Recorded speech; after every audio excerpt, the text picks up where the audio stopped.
जो पौधे सर्दियों में डोरमेंसी में रहते हैं उनमें भी अगर ये लिक्विड मिक्स फर्टिलाइजर बनाकर डालते हैं तो कोई भी पौधा डोरमेंसी में जाने के बाद भी ज्यादा खराब नहीं होगा। अब ये देखिए बोगनविलिया जनवरी की कड़ाके की ठंड में भी कितनी अच्छी खिल रही है। और इधर ये सीजनल प्लांट, बहुत सारे ऐसे परमानेंट प्लांट हैं जो सर्दियों में सुप्तावस्था में चले जाते हैं और जब प्लांट्स सुप्तावस्था में रहते हैं उस समय इन्हें ज्यादा खाद की जरूरत नहीं होती है। लेकिन अगर पौधों को हम ऐसा ही छोड़ देते हैं तो जो प्लांट पहले से ही डोरमेंसी में है वो और ज्यादा खराब हो जाएंगे और फरवरी मार्च में ग्रोइंग सीजन आने के बाद भी प्लांट की रिकवरी में काफी समय लगेगा।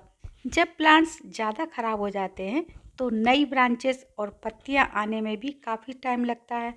ऐसे में जो फल फूल वाले पौधे हैं उनमें भी फ्लावरिंग काफी लेट होती है। इस बार मैंने अपने पौधों को खाद देना बंद नहीं किया है, बस खाद देने का समय, मात्रा और तरीका में बदलाव किया है और इसी वजह से आप देख सकते हैं सर्दियों में भी मेरे सारे प्लांट्स जो डोरमेंसी वाले हैं वो भी ज़्यादा खराब नहीं हुए हैं। आज मैं आपको दिखाऊंगी कि मैं सर्दियों में कौन से पौधों में कौन सी खाद कब और कितनी मात्रा में देती हूँ जिससे सर्दियों में भी मेरे पौधे हरे भरे रहते हैं। ये देखिए नींबू का प्लांट, कितने सारे सैकड़ों छोटे छोटे से नींबू लगे हुए हैं। तुलसी का प्लांट भी देखिए कितना घना और हरा भरा है। तो चलिए देखते हैं कौन से पौधों के लिए कौन सी खाद तैयार करनी है। ये कुछ हैं प्याज के छिलके जो कि बिल्कुल अच्छी तरह से सूखे हुए और क्रंची हो चुके हैं। प्याज के छिलके हमें वही लेना है जो बिल्कुल साफ सुथरे से हों। जिन छिलकों के ऊपर काले या सफेद स्पॉट बन जाते हैं वो छिलके नहीं लेना है। ऊपर वाली पतली सी लेयर जो बिल्कुल सूखी हुई होती है, जब भी धूप निकले इन्हें और अच्छे से सुखाकर स्टोर कर लें। क्योंकि अभी सर्दी का सीजन चल रहा है तो मैंने 3 से 4 मुट्ठी तक प्याज के छिलकों को 3-4 दिन पहले पानी में भिगोकर छोड़ दिया था। अब 3 दिन बाद देखिए पानी का कलर बिल्कुल चेंज हो गया है। अब इन छिलकों के अंदर जो भी nutrients, potassium, calcium, magnesium, copper, iron, ये सारी चीजें इस पानी में निकल कर आ गई हैं। तो इससे तो हम साइड से रख देते हैं। कौन से पौधों में कितनी मात्रा में देना है इससे पहले बाकी की चीज़ें भी तैयार कर लेते हैं। ये हैं कुछ उपले जो कि गाय के गोबर से बने हुए हैं। गाय के गोबर से बनी हुई खाद या उपले इतने ज़्यादा ताकतवर होते हैं, किसी भी पौधे की ग्रोथ काफ़ी दिनों से रुकी हुई है या अच्छे से नहीं पनप रहा है तो काऊ डंग कंपोस्ट एक मैजिक की तरह काम करती है। अच्छे से पकी हुई 1 साल से ज़्यादा पुरानी काऊ डंग कंपोस्ट को आप किसी भी प्लांट में सीधा प्रयोग कर सकते हैं। गाय के गोबर की खाद आपको किसी भी गौशाला में मिल जाएगी या आप रूरल एरिया से हैं तो वहाँ पर आपको उपले भी आसानी से मिल जाएंगे। अभी कुछ ही दिनों पहले मैं स्पेशली इसीलिए अपने गांव गई थी और वहाँ पर मैंने देखा किसी भी केमिकल दवा का प्रयोग किए बिना ही ढेर सारी सब्जियां, फल फूल घर में ही उगाए गए हैं। ये देखिए हरी पत्ते वाली सब्जियां, टमाटर, बैगन और फलों से पूरा लदा हुआ अमरूद का पेड़। फिर क्या था, ढेर सारे उपले और गाय के गोबर से बनी हुई खाद को मैं अपनी गाड़ी में भर कर ले आई। हालांकि ये सारी चीजें ग्राउंड पर लगी हुई थी। गमलों में उगाने के लिए हमें इसमें कुछ और भी चीजें ऐड करनी होंगी। सबसे पहले तो इन उपलों को हम 2-3 दिन के लिए पानी में भिगोकर छोड़ देंगे और साथ ही इसमें 2-3 चीज़ें और ऐड करेंगे। तो पानी इसमें भर चुका है। अब हम इसमें डालेंगे 3 से 4 चम्मच नॉर्मल चाय की पत्ती और 2-3 चम्मच डालेंगे कॉफ़ी पाउडर। ये मिक्सचर मैं 15-20 प्लांट के लिए तैयार कर रही हूँ। इन्हें भी उपलों के साथ 2-3 दिन के लिए भिगोकर छोड़ देते हैं। सारी चीज़ों को अच्छे से चलाते हुए मिक्स करके ढक के रखेंगे। 3 दिन बाद अब देखिए इसका कलर ढेर सारे माइक्रो न्यूट्रिएंट्स के साथ एक पावरफुल लिक्विड फर्टिलाइजर बनकर तैयार हुआ है। जितने भी लीफी या इंडोर प्लांट्स हैं, इन सभी प्लांट्स की मिट्टी में 4 गुना पानी मिलाकर हम डाल सकते हैं, लेकिन प्लांट की मिट्टी जब इस तरह से सूखी हुई हो। खासकर सर्दियों में या बारिश के मौसम में हमें इस चीज़ का विशेष ध्यान रखना होता है। कोई भी फर्टिलाइजर हम तभी दें जब मिट्टी इस तरीके से सूखी हुई हो। सर्दियों में मिट्टी की गुड़ाई नहीं करेंगे क्योंकि पौधों की जड़ों को हमें बिल्कुल भी डिस्टर्ब नहीं करना है।